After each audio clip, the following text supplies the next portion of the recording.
తొవ్వెంట పోతుంటే ఏదన్నా బగ్గ పొగ కక్కుతున్న బండెనక బుత్తంత సేపు పోవాలంటేనే మొస ఆపుకొని పోతుంటాం. అసొంటిది ఊకే పొగ జూరినట్టే ఉండే జాగలుంటే ఎట్లుంటది?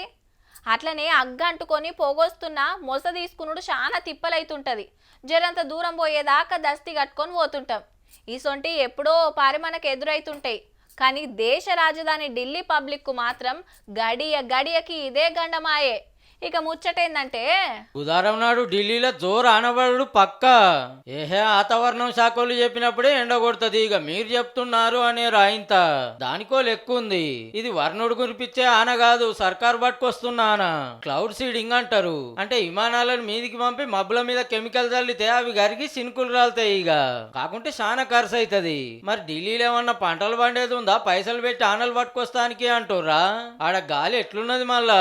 పగటి పూటే చీకటి కాబట్టి పబ్లిక్ మొస తీసుకునే కష్టం ఉంది. 17 చలికాలంలో ఇట్లనే ఉంటది. కానీ దీవుల నాడు వేలిన కోట్ల రూపాయల పటాకుల పొగకు ఇంకింత తెరలైంది. రోజుకు 9 సిగరెట్లు తాగితే ఏమైతుందో ఈ గాలి పీలిస్తే అంత డేంజర్ ఉంటదట.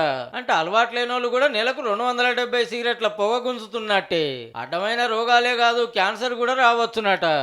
అందుకే మబ్బుల మీద కెమికల్స్ చల్లి ఆనబడేటట్టు చేస్తే గప్పుడు గాలిలో ఉన్న దుమ్ము దుసరం కొట్టుకపోతుంది, జరంత తేడాగా అవుతుందని ఢిల్లీ గవర్నమెంట్ ఆపొచ్చన. మంచిదే, కానీ కెమికల్స్ వల్ల వాతావరణం ఖరాబ్ కావచ్చునట, పచ్చదనం పలసగా కావచ్చునట. మళ్ళా పడాల్సిన ఆనలు కూడా పడాయని కొందరు అంటున్నమాట. గాలి మంచిగా చేయాలనే ఆత్రంలో కొత్త ఆపద రాకుండా చూడు రిసార్లు జరా.